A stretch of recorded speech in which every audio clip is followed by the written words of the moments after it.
So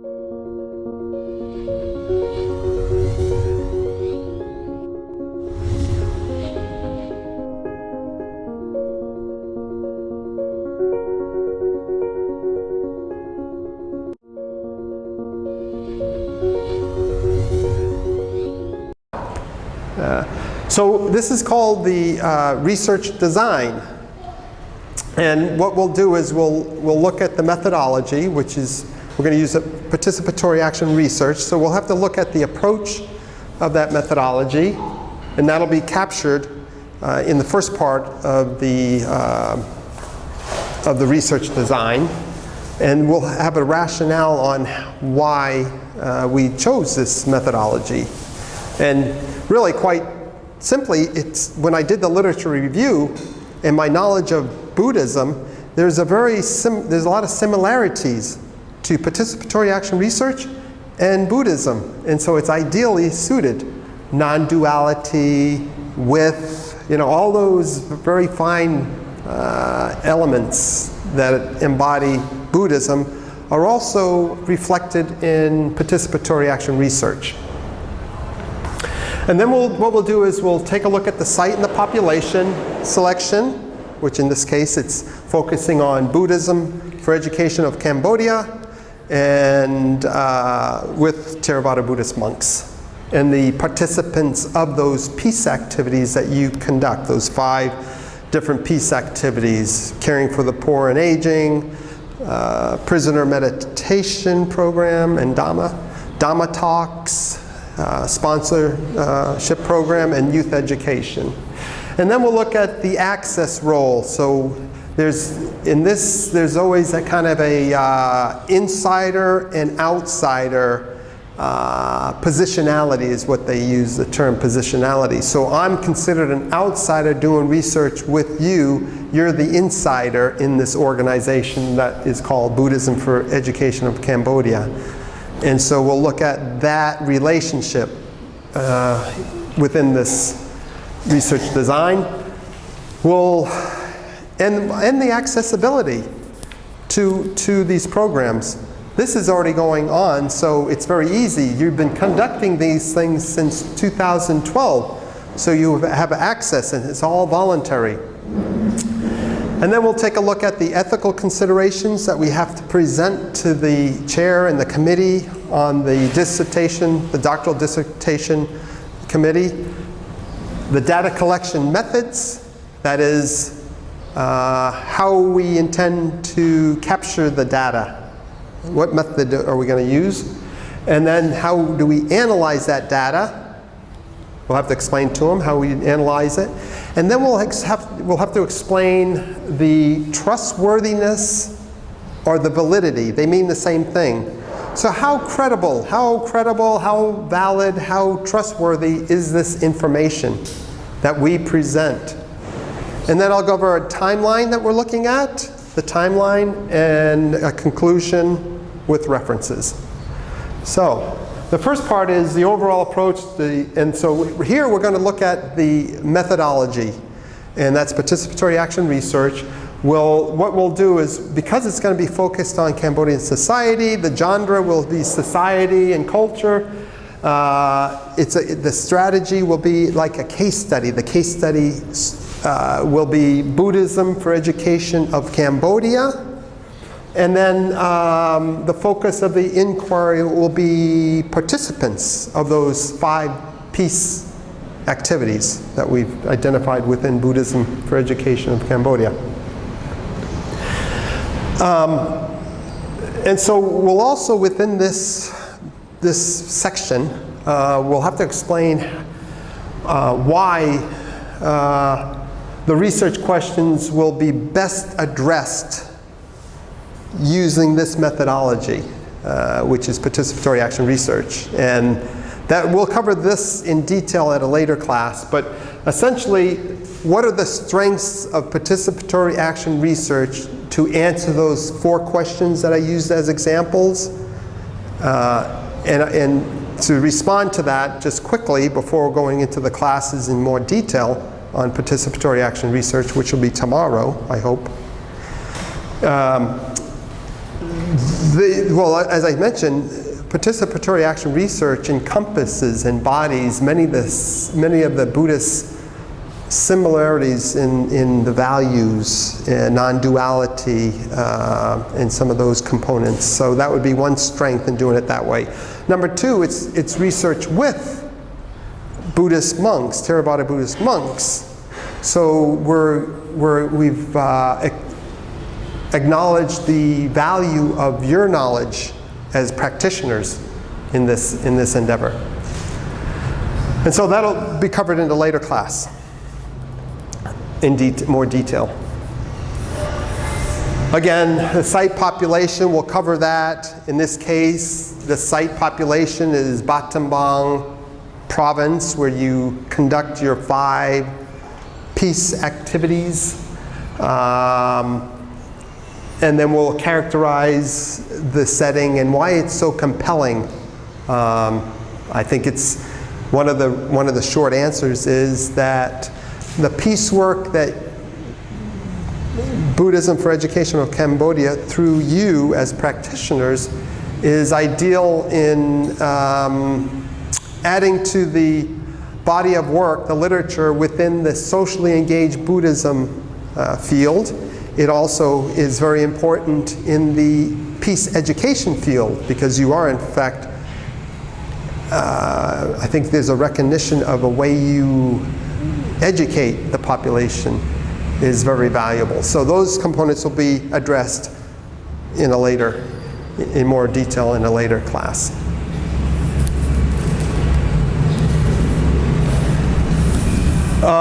And so here we have the access role and positionality. We'll develop that a little bit more in detail, but essentially what we're looking at here is, as I mentioned, in participatory action research methodology, we have an insider and an outsider. And when we do research, we have to clarify that. Am I considered part of Buddhism for Education team? Am I an outsider? Am I considered partly an insider because I've been working with you over the course of the last couple of years on and off? And so those positionality will be better defined as we continue this process of developing our knowledge about the process of dissertational research and participatory action research. As I mentioned, this section will have to consider the ethical components, considerations within the body of work. And so, this part is highlighted mainly. It's a Western kind of concept. So I think here you have 2 epistemologies, one Buddhist knowledge on ethics, and a Western ethics that is codified in laws and in documents and those types of things, to ensure that when we do research, we just don't take the research data for ourselves and go publish it without the approval of the subjects that we've researched. Well, in this case, because we're doing research together, that would automatically erase those possibilities. It could happen. I could just take the data, write a book, and publish it, and you wouldn't know. But that's not the purpose of this. The purpose is for us to collectively capture the data that is beneficial to you, principally. You, not me, you. Us, we'll call it, because I am concerned about Buddhism for Education of Cambodia's peace work as well. So that would be the reason for this ethical consideration section, to explain to George Mason University, the chair on our, Professor Susan Allen is our chair, and the 2 committee members on our committee are Professor Doug Erickson Irvine and Professor Al Fuertes, who comes here. You know Professor Al Fuertes, he comes, he's Filipino, works at George Mason University, brings his class here every year, I believe. And so he's on the committee as well. So we'll have to explain to them all these ethical considerations. Okay? This is a very important piece right here. There's certain areas that are, I think, more important than others. I think it's all important, but this, I think, is very key because it'll give us a way, we'll understand, it'll bring clarity on how we intend to collect the data, okay?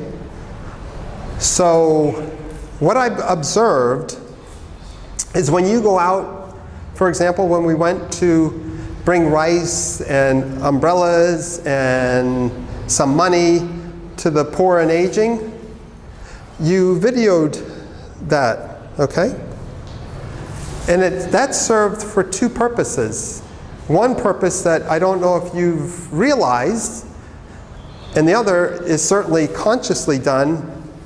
And the consciously done purpose is as part of your strategy that we talked about earlier in marketing, sharing your work with those who access Facebook and your website as a way of also a way of conveying Dhamma to those who follow. And so it has multiple purposes. The second purpose for as it relates to our research, will be as a way to capture information, data. And so we will film, okay? And there's an ethical component to that we'll have to include in the ethical consideration, because when you film, that's called participant observation, okay? You're observing the people, and you want to find out what the people in public are thinking, how their reaction is, in order to answer those 4 questions that we had as examples. And so you're thinking, okay, how was it as a strategy to market? How was it in terms of bringing peace and happiness to them? How was it effective? So that would be a way that you could do that, because it's public and it allows you to do all that. And then you could go back and review the videotape and reflect. We could reflect on that and think, okay, how was it planned? How was it acted on? How was it observed? And then do this self-reflection, and then continue this process. So that's one way you can collect data. The second way is you could interview them. You could interview those incorporated in the which I think you do. You're videotaping and you're asking them questions. You may be talking Dhamma talk to them. You may be asking them questions. But the questioning in the interview would be purposeful to answer the 4 questions that you've created. Because that's the whole goal, is to answer those 4 questions that we've developed. And so when you interview, when you observe, your mind is always thinking, okay, how does that relate to these 4 questions? So you create those interviews, those surveys, those questionnaires based on answering those 4 questions. Okay? So the data comes in, it's a lot of data, but your data, you don't want to just create conversation out of curiosity. It has to be purposeful, and it should be related to those 4 questions, your research questions. So when you collect that data, and then later on when we analyze the data, it helps us answer those questions. The next one is surveys. So you would use a survey when you really, like, for example, in the prison, you can't go in there and film, so that takes out participant observation. If you go in and do it, you could do participant observation without videoing, but everything would have to be in your mind. You'd have to take mental notes, okay? So writing on a pad, but in your mind. And so you would have to be able to take those notes, but those notes, all that would be based on, again, the 4 research questions that would help you capture that in a meaningful, purposeful way, okay? And then, of course, the Dhamma, for example, the Dhamma talks. How do you measure effectiveness in the Dhamma talks? So maybe we develop a questionnaire in some way, deliver it to people. Could be, the mechanism on delivery is irrelevant. It can be personal interviews, it could be on paper, it could be through radio, it could be different ways. But the purpose here for this just is to identify at this moment, and we'll talk about it later on more specifically. But a questionnaire would find out what people think, feel, and believe as it relates to the 4 questions. But you'd have to develop a questionnaire that would be focused and related to the 4 questions as a survey does. The next one is standardized tests, and that would, we're not going to, I don't believe it's necessary to look at that in our research. It would be really determine the abilities and measure the intelligence of the people. But I don't think we want to do that. We can talk about that, but that's, I'm just here presenting the different data collection methods. That's all this presentation is for. We can discuss it in detail. And then finally, field journal personal reflections. And that would be participatory action research. The benefit of that, it has within its body a cycle of reflective practice. And I'll cover that in the next slide, I believe it is. And so by writing down notes in your field journals, whether it's mentally or written, would also be a way of data collection. Okay? So those are the basic data collection. And what is important about this is a thing called triangulation. Okay? So, much of the time when you do participant observation, you're not recording. You're just there, you're going out in the fields, you're delivering rice, and you're observing. You're participating in observing, and you're taking mental notes. A researcher typically would write it down, you know, but that's distracting, you know, to some way, because you're doing this business and it distracts a lot of it. Videotaping, I've observed, and it seems less intrusive, and you can conduct business because you have one guy, one Theravada Buddhist monk dedicated, and he's kind of there, and the people are, it's okay. And so that would be one form. The academia have said that, well, you've got to corroborate that. So what you're capturing on notes, let's take away the video tape recording, and you wrote notes and you went back and you said, okay, this is the reason you answer those questions based on my participant observation and notes. This answers that question. Well, research would say, yeah, but that's only one perspective. So you could, triangulation would mean that you would incorporate maybe 2 other methods. So you could do a survey that would give you additional information. You could do a questionnaire that would give you yet another form of data collection. And so that would create a triangular, you know, 3 forms which would be corroborative, and they said that's the best. For our purposes, I believe that videotape recording, what you do, gives you the benefit of reviewing those in a reflective session that promotes, that would eliminate the need to triangulate in some instances, because you've taken, let's put it into context. The traditional way is you go out, you deliver the rice to the poor and aging, you've taken mental notes on observing, you've come back, written those notes up in trying to answer those questions. You don't have the benefit, when you don't videotape record it, to go back to the video and say, oh wow, I didn't realize that lady was crying. You missed it because you didn't observe. But in the video, you could do that. So you have a chance. And then it doesn't give you the opportunity for us to come together and reflect on what was happening, and using those questions to try to understand exactly what happened. You know, because a lot of times when we go into an environment, we miss out on a lot of what's going on, you know? And so that gives you a chance to reflect in a formal setting. That would be the video, through the video, okay? I talk a lot about that, but it's very, I think this is a very key piece, and we can talk more when we develop that. Okay, speeding up, I got to get going. Okay, the data analysis procedures. We'll be doing a qualitative research, okay? So we're not going to really be using, I don't think we'll do any of the coding or the grounded theory approach. So the one that I wanted to bring up is actually the one that I think, whoops, let me see.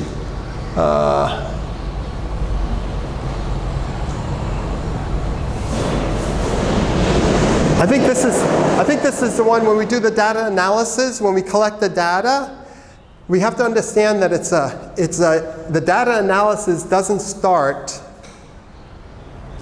at the end of your data collection. It's the entire process. And so from the very beginning, you're analyzing the data. So when the lady calls up and says that they're living under a plastic sheet and they would like to have a house or food or whatever, at that moment you are already in your planning phase analyzing the data. She's called up. You're already analyzing it from a perspective of the 4 questions, right? From the marketing standpoint, from the, all of those components within those 4 questions. You've already begun analyzing that through your conversation, through the conversation that we're having about that. And then when you go out with the bags of rice and all that, and you go out there, you're analyzing, all of that's part of it. The volunteer driver from poor driver getting in the van and driving, and the people that, all of that is part of the analytical rigor that goes into this to answering those 4 questions, okay? So it's a constant cycle. This is probably the most important piece that if you could put this in your mind, and we're going to talk about this in detail later, we just don't have the time today. This is just an introductory of the concept. But this cycle goes on forever, constantly, and you're constantly reflecting on how you plan the activity, how you actually act, how you observe, and then a reflection of all of that, talking. And that's continuous, until you come up with something that, and then based on whatever you observed and whatever you've acted on and reflected on, you may make a change. Maybe you decide we have to have classes on meditation because that would increase our proficiency. That's just an example. May not have any relevance. It's just an example to explain that at that point you decide collectively, you know what? Maybe if we do this, it'll make this better. Or maybe we don't need to do anything, and that's okay too. But you can constantly use this, okay? I'm going very, very... Then we talk about validity and trustworthiness. I think the key here is not to get bogged down on this too much. When we collect data, okay, that's information, okay? This lady tells us that she feels very happy and peaceful because of this act that you did. You did a very good deed, conducted Dhamma, but what you do with that data is a piece that is trustworthy or valid. And so that piece, that's where this notion of triangulation comes into play to some degree, because you can say, well, not only did we observe it, but we got it through an interview, or we got it through this, or videotaped, recorded it, and reflected on it. And so when you take that data, analyze it, and put it into action, that process is either trustworthy or valid based on how you handled it, based on how you processed it, based on how you delivered it. So at the end, when we write it down, it's valid, it's trustworthy. We didn't just make it up. We didn't create our own thing. But we do have to, because it's participatory action research, we all have biases That's our own personal opinions and feelings and emotions that come into analyzing and evaluating data. So if the gentleman would say to me X, Y, and Z about something, and I write that down as fact, it may be just his opinion. We have to consider that and make sure that, and I might interpret it based on my own personal biases. You would interpret it differently, as would she interpret it differently, perhaps. And so this triangulation or reflective session and identifying personal biases, you would write down, my opinion is this, and that's why I've come up with this reason, because it's subjective. It's not objective. There's no, I think it's really difficult to be objective in this world. I mean, the traditional researchers say they have neutrality and objectivity, but it's all subjective, and Buddhism follows the notion of subjectivity, and that's why it relates better with participatory action research as well. Okay, so the timeline. This is very busy, but it gives you an idea of, so right now what we're working on now is we're working on developing this doctoral dissertation proposal that will go and present to George Mason University's School for Conflict Analysis and Resolution. And those are the areas that we're going to cover in that piece. Phase 2 is then I've got to write all this up and then present it to them and defend it. I'll have to sit in front of the university with all that as we developed it and explain to them why we're doing the research and how we're going to do the research. And then they will come back. And then, oh, by the way, then I've got to send and request permission that a institutional review board analyzes it to ensure that all of those areas are covered to their satisfaction. So that would be done in phase 2. Phase 3 is when I will come back, and then we will take this proposal and put it into action. And then we'll go and use each of those 5, and we'll specifically focus on each of those 5, capture the data, analyze the data, and then reflect on the data, evaluate the data, and write down our findings. And that would be that phase. And then the 4th phase, we would have to write all of that up. You know, write it in a very cogent and coherent and meaningful way. It may be 2 books, one on the process of participatory action research with Theravada Buddhist monks, and one might be more focused on socially engaged Buddhist peace work. There may be 2 depending on how we want to do it. And that would be phase 4, writing it up, and then phase 5 would be sitting in front of the university and defending it to their satisfaction. And that's basically the process. So it's a long process, but I think it's a journey. It's fun. It's not. As I told my chair, I'm interested in doing it right, and I'm interested in having fun while I'm doing it. So it doesn't matter. It's a journey, a beautiful journey. Okay, so the goals of this is 1, to develop a sound and appropriate research methodology, and I think we're going to agree on participatory action research because we want to do this together. Co-generate knowledge, so we're going to together go out and look for knowledge based on the 4 peace activities that you do. It's a process of educating each other. I have to learn about Buddhism, and you are slowly learning, if you don't already know, in some cases maybe better than I, the scholarly technical part of doing research. You know, at least enough to be practical about it. Okay, so that would be educating each other. And then what we want to do is the purpose really behind this is to question the status quo. The status quo would be BEC is 100% perfect every activity to the highest degree of efficacy, and we really don't need to do anything because it's perfect. Or you could say, you know what, let's question how we do these 5 programs in a systematic, very sound methodology in place that will give us answers to maybe those 4 questions that will help us. We may not come up with we have to be cautious about coming too quickly to a conclusion. This process may go on for years, and eventually you say, you know what? We've been doing this all along, but now we realize we have to change this. It may not happen quickly,